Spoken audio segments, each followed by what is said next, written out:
आज हम लोग क्लास 7 में सिविक्स पढ़ेंगे चैप्टर 10, जिसका नाम है समानता के लिए संघर्ष। देखिए बच्चों, इससे पहले हम लोगों ने बाजार में एक कमीज़ के बारे में पढ़ा था। आज हम लोग समानता के लिए एक संघर्ष के बारे में पढ़ेंगे कि समानता के लिए क्या संघर्ष था। तो देखिए, इसमें हम लोगों को जो समाज में असमानताएं हो रही हैं जातिवाद को लेकर के, उससे संबंधित बहुत सारी बातें बताया गया है। देखिए, चलिए हम लोग ये चैप्टर शुरू करते हैं। इस पुस्तक में अभी तक आपने कांता अंसारी दंपति और मेलानी और स्वप्ना जैसे लोगों के बारे में पढ़ा। तो इस किताब में हम लोगों ने बहुत से लोगों के बारे में पढ़ा जो अनुसूचित जाति के, जो छोटे वर्ग के, और एक तरह से कहा जा सकता है कि जो दंपति वर्ग के थे। ठीक है, तो इन लोगों के बारे में पढ़ना है हम लोगों को। इन लोगों के बीच बहुत सारी असमानताएं हो रही थी। तो क्या क्या असमानताएं इन लोगों में हुई हैं, ये आप लोगों ने पढ़ा ही है। और इनके साथ असमानताओं का बहुत ज़्यादा व्यवहार किया गया है। ऐसी स्थिति में लोग क्या कर सकते हैं? इतिहास में इस बात के अनेक उदाहरण भी हैं जहाँ पर लोग असमानताओं के लिए विरुद्ध और न्याय के लिए संघर्ष करने के लिए एक साथ खड़े हुए हैं। क्या अध्याय की रोज़ा पार्क की कहानी आपको याद है? यानी कि इसमें स्त्रियों से संबंधित, यानी स्त्रियों को जो न्याय नहीं मिलता था उसके लिए संघर्ष किया गया था और आंदोलन स्त्रियां की थीं ताकि उनको उनका हक मिल सके। इस अध्याय में कुछ ऐसी कोशिशों के बारे में पढ़ेंगे जिसके द्वारा लोगों ने असमानता के विरुद्ध लड़ाई लड़ी। ठीक है बच्चों, देखिए, भारत का संविधान हर भारतीय नागरिक को समान दृष्टि से देखता है। तो आप इस पुस्तक के पहले हिस्से में पढ़ चुके हैं कि राज्य और उसके कानून की दृष्टि में किसी भी व्यक्ति के साथ कोई भी प्रकार का भेदभाव नहीं होना चाहिए। यानी उनकी जाति, लिंग, धर्म और उसके अमीर या गरीब होने के आधार पर कोई भेदभाव नहीं किया जाता है। देश के हर वयस्क नागरिक को चुनाव देने का अधिकार है, समान अधिकार है, यानी सबको मतदान करने का अधिकार है। अपने प्रतिनिधियों को चुनती या बदलती है, यानी मताधिकार के माध्यम से हम क्या करते हैं कि अपने प्रतिनिधि को चुनते हैं और मताधिकार से हमारे अंदर समानता का भाव विकसित होता है, क्योंकि हमारे भी वोट की कीमत उतनी ही है जितनी किसी भी अन्य व्यक्ति के वोट की है।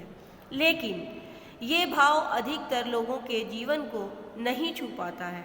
लोग समझ नहीं पाते हैं। जब वोट पा जाते हैं, नेता बन जाते हैं, तो फिर अपनी वाली करना शुरू कर देते हैं। आपने पहले के अध्याय में पढ़ा है कि कैसे स्वास्थ्य सेवाओं में निजीकरण बढ़ रहा है और किस तरह से सरकारी अस्पतालों के लापरवाही वाले रवैये ने कांता, हाकिम, शेख और अमन जैसे अत्यंत गरीब लोगों के लिए अच्छी स्वास्थ्य सेवाओं को कठिन बना दिया है। आप लोगों ने पढ़ा था ना इससे पहले कि हाकिम शेख का जब एक्सीडेंट हुआ था तो उसके बारे में बहुत सारी बातें सामने आई थी। बहुत से अस्पतालों पर वो गया और जाने के बाद बहुत जगह अपना इलाज करवाने की कोशिश की, लेकिन लोग सिर्फ उसको मुसलमान समझ करके उसका जल्दी से इलाज नहीं करते थे और इसकी वजह से उसको बहुत ज़्यादा मुसीबत उठानी पड़ी। तब जा कर के उसने कानून का सहारा लिया और अपनी बात को, अपने साथ हुए अत्याचार को उसने समझा और उसके लिए उसने लड़ाई लड़ी। तो इसी तरह देखें कि एक बूढ़ी औरत जो घर पर अच्छा अचार बनाती है, बड़ी कंपनियों के लंबे चौड़े विज्ञापन खर्च करती है और उसके संसाधनों के सामने कमज़ोर हो जाती है, उनसे पिछड़ जाती है। स्वप्ना के बारे में भी आप लोगों ने पढ़ा कि स्वप्ना जो थी कितनी मेहनत की रुई उगाने के लिए, और उसने कपास तैयार जब किया और जब वो मार्केट में बेचने के लिए गई तो उसको कम कीमत मिली। क्यों कम कीमत मिली थी? क्योंकि उसने क्या किया था, उसने एक वादा किया था कि तुम जो भी फसल दोगी मतलब जो फसल उगाई हो वो मेरे हाथ ही बेचोगी, ये वादा करके उसने उधार लिया था। तो यही कारण है कि मजदूरी में अपनी अच्छी फसल को कम कीमत में बेचना पड़ा, उसको मजबूरी में आकर के कम कीमत पर बेचना पड़ा। देश भर में मिलानी की तरह से भी आपने देखा कि घरेलू काम करने वाली लाखों महिलाएं हैं, जैसे मिलानी है, जो लगातार मेहनत से दूसरों के घरों पर काम करती है और उसके बाद भी वो अपमानित होने पर विवश हो जाती है, क्योंकि वे संसाधनों के अभाव में है ना, स्वयं का कोई काम नहीं कर पाती है। गरीबी और संसाधनों का अभाव आज भी भारतीय समाज में विषमता और समानता के सबसे बड़े कारणों में से एक हो गया है। आगे आप लोग दंपति के बारे में पढ़े ही थे कि दूसरी ओर जो अंसारी दंपति को संसाधनों के न होने या कम होने के कारण असमानता नहीं झेलनी पड़ी, यानी असमानता नहीं झेलनी पड़ी वास्तव में, जबकि उसके पास किराया देने के लिए पर्याप्त पैसे भी थे, तब भी वे एक मकान पाने के लिए महीने भर भटकता रहा। लोग उसके धर्म के कारण उसको मकान देने से हिचकते रहे। क्यों? क्योंकि वो मुस्लिम था, है ना।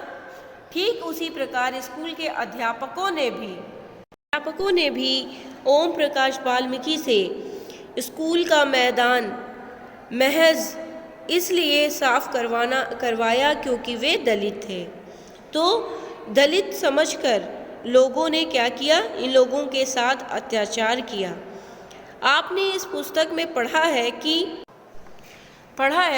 कि महिलाओं के द्वारा किए गए काम अक्सर ही पुरुषों के कामों की तुलना में तुच्छ माने जाते हैं। इन सभी के साथ किए जाने वाले भेदभाव का प्राथमिक कारण यही है कि वे किसी खास सामाजिक या सांस्कृतिक पृष्ठभूमि के थे, या वे महिलाएं थीं। धर्म, जाति और लिंग के कुछ महत्वपूर्ण कारक हैं जिनके आधार पर आज भी भारत में लोगों से असमानता का व्यवहार किया जाता है। अब वो लिंग के आधार पर, जाति के आधार पर या फिर धर्म के आधार पर ये सारे भेदभाव किए जाते हैं। गरीबी मानवीय गरिमा का अभाव है। कुछ विशेष समुदाय के प्रति अपमान जैसे कारक अक्सर ऐसे मिले जुले ढंग से सामने आते हैं। यानी गरीबी जो है वो मानवीय गरिमा का अभाव है। गरीबी होना तो अब मेरे हाथ में है नहीं, लेकिन अगर व्यक्ति गरीब होता है तो उसके साथ अपमानित उसको होना पड़ता है और बहुत सारे उसके साथ अत्याचार भी होते हैं। ये तय करना कठिन हो जाता है कि कहाँ एक तरह की असमानताएं खत्म होती हैं, कहाँ दूसरी असमानताएं शुरू हो जाती हैं। आपने पढ़ा कि दलित, आदिवासी और मुस्लिम लड़कियों में पढ़ाई बीच में ही छोड़ देने वालों की संख्या जो होती है वो बहुत अधिक होती है। यानी मुस्लिम वर्ग में लड़कियों को कम पढ़ाते हैं, या आदिवासी वर्ग या दलित वर्ग के लोग हैं जो वो लोग कम पढ़ाते हैं लड़कियों को। ये स्थिति गरीबी और सामाजिक असमानता और उन समुदायों के लिए अच्छी स्कूल सुविधाओं के अभाव जैसे कई मिले जुले कारणों से पैदा होती है। यानी एक ही कारण नहीं है कि उनकी गरीबी है, बल्कि कई ऐसे कारण हैं। हो सकता है उनकी आर्थिक स्थिति सही ना हो, उनकी गरीबी हो, या फिर समाज में उनके पास इतना ऐसा इनकम ना हो कि वो पढ़ा लिखा सके, या फिर कुछ भी रूढ़िबद्धता, ये सारी चीज़ें हो जाती हैं जिसकी वजह से वो पढ़ लिख नहीं पाती हैं। समानता के लिए संघर्ष आगे हम लोग पढ़ेंगे।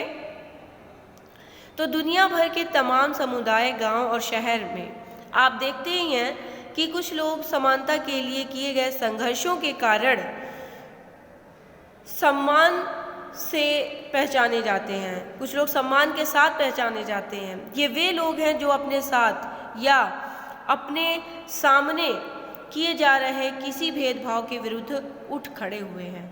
यानी उनके साथ अगर कोई अत्याचार होता है तो वो उसके खिलाफ लड़ते हैं, आवाज़ उठाते हैं और उस गलत काम को करने के बजाय उसको सही रास्ता देते हैं। हम उनमें सम्मान इसलिए भी करते हैं, उनका सम्मान इसलिए करते हैं कि उन्होंने प्रत्येक व्यक्ति को उसकी मानवीय गरिमा के साथ स्वीकार किया और हमेशा इसे धर्म और समुदाय के ऊपर माना। उन्हें लोग बहुत विश्वास के साथ अपनी समस्याओं के समाधान के लिए बुलाते हैं। यदि कि कोई परेशान हो जाता है, उनको समस्याएं होती हैं, तो वो लोग ऐसे लोगों को याद करते हैं जिसकी वजह से उनकी जो असमानताएं हैं वो दूर हो सकें, ताकि उनके हक के लिए कोई बोल सके। देखिए, अक्सर समानता के लिए विशेष मुद्दे को लेकर के संघर्ष करने वाले व्यक्ति समाज में एक महत्वपूर्ण पहचान बना लेते हैं। यानी उनकी एक पहचान बन जाती है कि ये लोग युद्ध करते हैं या फिर किसी गलत काम अगर होता है तो उसके खिलाफ बोलते हैं, क्योंकि समता की लड़ाई में बड़ी संख्या में लोग उनके साथ हो जाते हैं। जब समता की लड़ाई आती है, समानता की लड़ाई आती है, तो सब उनका साथ देते हैं। भारत में ऐसे अनेक संघर्ष हुए हैं और अनेक संघर्ष किए गए हैं जहाँ पर लोग ऐसे मुद्दों के लिए लड़ने को आगे आए जो उन्हें महत्वपूर्ण लगते थे। अध्याय 5 में आपने पढ़ा कि कैसे किन तरीकों से समानता के लिए महिलाओं का आंदोलन खड़ा हुआ। मध्य प्रदेश का जो तवा मत्स्य संघ के बारे में आपने पढ़ा, ऐसा ही उदाहरण है, दूसरा उदाहरण है जहाँ लोग अपने अधिकार के लिए साथ खड़े हुए हैं। ऐसी तमाम संघर्ष गाथाएं हमारे पास हैं जिनसे बीड़ी मजदूरी या मछुआरे या फिर खेतीहर मजदूर या झुग्गीवासियों के समूहों ने अपनी तरह से न्याय के लिए लड़ाइयाँ लड़ी। तो इस तरह से बहुत से लोग हैं जो अपने अपने हक को पाने के लिए अपने कानून का सहारा लिए और अपने को एक मजबूत बना करके और आवाज़ उठाए ताकि उनको उनका हक मिल सके। तमाम प्रयास भी हमारे सामने हैं जहां लोगों ने मिलजुल कर संसाधनों का नियंत्रण करने के लिए सहकारी संगठन खड़े किए। यानी उन्होंने एक संगठन तैयार किया, बनाया और उसमें अपनी बात को रखी, है ना, लड़ाई के लिए युद्ध किया, उसके विरुद्ध युद्ध किया। देखिए, तवा मत्स्य संघ क्या था, आपको बता दें कि जब जंगल के बड़े क्षेत्रों को जानवरों के लिए अभयारण्य घोषित कर दिया जाता है और बड़े बांधों का निर्माण किया जाता है तो हजारों लोग विस्थापित होते हैं, यानी एक जगह से दूसरे जगह चले जाते हैं। क्यों? क्योंकि बड़े जंगलों को जब काटने लगते हैं तो वहाँ के जानवर कहाँ जाएंगे, इधर उधर भटकेंगे ना, तो वो क्या करते हैं, विस्थापित हो जाते हैं।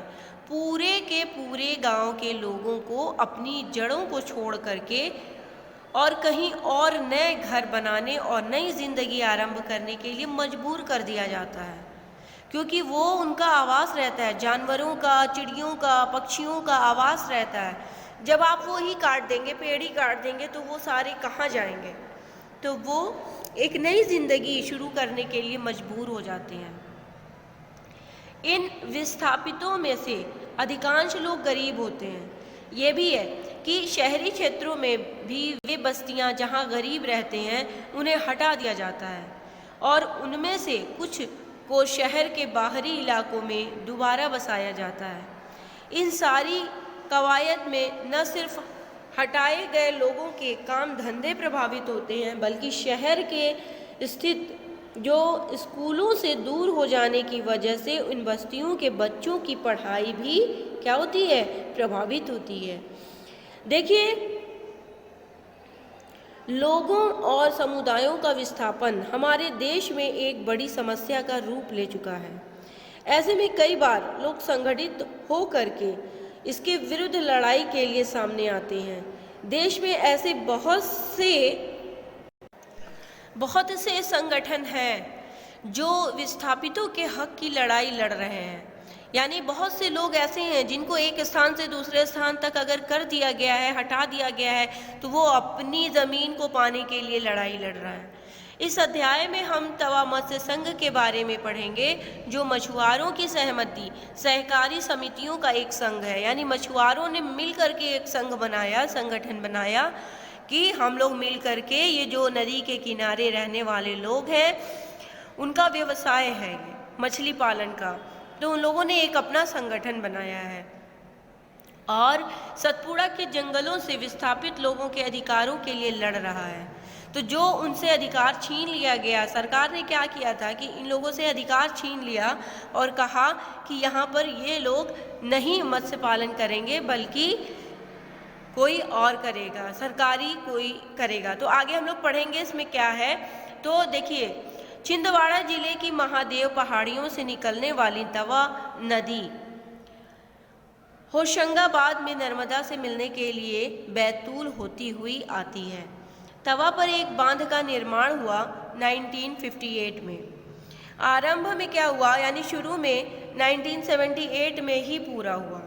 ये जो बांध था वो 78 में पूरा हुआ। जंगल के बड़े हिस्से के साथ ही बहुत सी कृषि भूमि की बांध में डूब गए। जो कृषि भूमि थी, जो जहाँ पर उपजाऊ भूमि है, जहाँ लोग कृषि कार्य करते थे, वो इस बांध में डूब गए, जिससे जंगल के निवासी अपना सब कुछ खो बैठे और उनमें से कुछ को विस्थापितों ने बांध के आसपास रहकर थोड़ी बहुत खेती के अलावा मछली पकड़ने का व्यवसाय आरंभ किया। यानी उन्होंने क्या किया, जब ये सब तहस नहस हो गया तो उन लोगों ने अपना एक संगठन बनाया और मछुआरों ने एक संगठन बनाया और वहाँ पर एक व्यवसाय शुरू किया कि हम लोग यहाँ पर रह कर के मछली पालन करेंगे। अब देखिए, 1994 में सरकार ने तवा बांध के क्षेत्र में मछली पकड़ने का काम निजी ठेकेदारों को सौंप दिया। उन्होंने क्या किया कि वो जो मछुआरे थे उनको हटाया गया, उनसे हटा करके उनसे काम छीना गया और बोला गया कि ये एक निजी ठेकेदार करेंगे। इन ठेकेदारों ने स्थानीय लोगों को काम से अलग कर दिया और बाहरी क्षेत्र से सस्ते श्रमिकों को बुलाया। तो इस तरह से लोगों ने अत्याचार किया उन पर, और बुलाने के बाद देखिए ये आगे है, हम लोग इसको बाद में पढ़ेंगे, पहले बुला कर ले आए और ठेकेदारों ने गुंडे बुला करके गांव वालों को धमकियां देना शुरू कर दिया, क्योंकि लोग वहां से हटने को तैयार नहीं थे, क्योंकि उन्होंने संगठन बनाया था और कहा था कि जब हमारा सब कुछ खत्म हो गया है तो अब हम लोग यहीं पर डेरा डालेंगे और यहीं पर रह करके अपना मछली पालन का व्यवसाय करेंगे। लेकिन सरकार ने क्या किया, उसको भी खत्म कर दिया और निजी ठेकेदारों को दे दिया। लेकिन ये लोग क्या किए कि इन लोगों ने अपनी हिम्मत नहीं हारी। इन्होंने कहा कि हम नहीं जाएंगे और ये हमने बनाया है, यानी तवा मत्स्य संघ जो बनाया संगठन वो हम लोगों ने मिलकर बनाया है और हम लोग यहाँ पर हम ही लोग व्यवसाय करेंगे। नवगठित तवा मत्स्य संघ यानी TMS ने सरकार से मांग की और लोगों के जीवन निर्वाह के लिए बांध में मछलियां पकड़ने के काम को जारी रखने की अनुमति दी। ये मांग करते हुए चक्का जाम शुरू किया गया और उसके प्रतिरोध को देखकर सरकार ने पूरे मामले की समीक्षा के लिए एक समिति गठित की और समिति ने गांव वालों के जीवन यापन के लिए उनको मछली पकड़ने का अधिकार देने पर विवश हुआ। देखिए, 1996 में मध्य प्रदेश सरकार ने तय किया कि तवा बांध के जलाशय से मछली पकड़ने का अधिकार यहाँ के विस्थापितों को ही दिया जाए। क्यों उन्होंने तय किया? क्योंकि वो बहुत अधिक संख्या में आकर के और अपने हक को मांगना शुरू कर दिए। तो इस पर विवश होकर सरकार ने उनके अपने निर्णय को बदला और वापस इनको अधिकार दे दिया। 2 महीने बाद सरकार ने तवा मत्स्य संघ को बांध में मछली पकड़ने के लिए 5 वर्ष का पट्टा देना स्वीकार कर लिया और इस तरह से 2 जनवरी 1997 को तवा क्षेत्र में 33 गांव के लोगों के लिए नया साल सही अर्थों में आरंभ हुआ। आगे हम लोग पढ़ेंगे तवा मत्स्य संघ के साथ जुड़कर मछुआरों ने लगातार अपनी आय में इजाफा दर्ज किया, यानी उसमें मछली लोग अच्छे से पकड़ने लगे और अपना व्यवसाय बढ़ाने लगे। बहुत अच्छा इजाफा हुआ। ये इसलिए संभव हुआ कि उन्होंने एक सहकारी समिति बनाई थी जो पकड़ी गई मछलियों की प्रत्येक खेप की उचित कीमत सीधे उन्हें देती है। ये सहकारी समिति उनके बाद की प्रक्रिया में भी शामिल होती है। सारा माल बाजार तक पहुंचाना और वहां की उचित मूल्य प्राप्त करना, ये सारे काम समिति का ही होता है। ये मछुआरे अब पहले की तुलना में 3 गुना ज़्यादा कमाने लगे। तवा मत्स्य संघ ने जाल खरीदने और रख रखाव की ज़रूरत के लिए मछुआरों को ऋण देने की भी व्यवस्था की। मछुआरों के लिए अच्छी आमदनी प्राप्त करने के साथ साथ तवा मत्स्य संघ ने इस बात की भी व्यवस्था की कि जलाशय में मछलियों को ठीक ढंग से पलने बढ़ने की स्थितियां मिले, यानी उन्हें कुछ समय मिले जिससे वो पल कर बढ़ जाएं, ताकि जो मछलियां बढ़ेंगी तो ज़्यादा अच्छे रेट में बिकेंगी। तो टीएमएस ने सभी के सामने ये बात सिद्ध कर दी कि लोगों को जब आजीविका का अधिकार मिलता है तो वे अच्छे प्रबंध के गुणों का परिचय भी देते हैं। यानी जब लोगों को अपना व्यवसाय करने को मिल जाता है अच्छी तरह से, तो वो लोग उसको क्या करते हैं, और बेहतर बनाने की कोशिश करते हैं, है ना। देखिए यहाँ पर एक पंक्तियाँ लिखी गई हैं, वो विनय महाजन ने लिखा है सूचना के अधिकार के अंतर्गत। उस अधिनियम में उन्होंने ये लिखा है कि जानने का हक, यानी मेरे सपनों को ये जानने का हक रे क्यों सदियों से टूट रहे हैं, इन्हें सजने का नाम नहीं। मेरे हाथों को ये जानने का हक रे क्यों बरसों से खाली पड़े हैं, इन्हें आज भी काम नहीं। मेरे पैरों को ये जानने का हक रे क्यों गांव-गांव चलना पड़े हैं, क्यों बस का निशान नहीं। मेरी भूखों को ये जानने का हक रे क्यों गोदामों में सड़ते हैं दाने, मुझे मुट्ठी भर धान अन्न नहीं। मेरी बूढ़ी माँ को ये जानने का हक रे क्यों गोली नहीं है, नहीं सुई, दवा खाने पट्टी टाके का सामान नहीं। देखिए बच्चों, इस पंक्तियों में जो विनय महाजन है उन्होंने ये दर्शाया है कि जो गरीब लोग होते हैं उनको कितनी कितनी समस्याओं का सामना करना पड़ता है। यानी जो अमीर हैं वो एक तरह से कहा जाए तो अन्य को फेंकते हैं। जैसे यहाँ पर उन्होंने कहा कि मेरी भूख को ये जानने का हक रे क्यों गोदामों में सड़ते हैं दाने, मुझे मुट्ठी भर धान अन्न नहीं। यानी कुछ लोग ऐसे गरीब परिवार के हैं जिनको खाने के मोहताज हैं, जो जिनको खाना नसीब नहीं होता है, और कुछ लोग ऐसे भी हैं जिनके घरों में गोदामों में अनाज रखे सड़ जाता है। तो उसी पर आधारित इन्होंने अपनी पंक्तियों के माध्यम से बताया। और देखिए आगे हम लोग ये पढ़ेंगे कि भारत एक संविधान, एक जीता हुआ दस्तावेज है। भारत का जो संविधान है वो एक जीता हुआ दस्तावेज है, ठीक है। तो ये जीता हुआ दस्तावेज कैसे है, इसका मतलब क्या हुआ, इसके बारे में हम लोग पढ़ेंगे।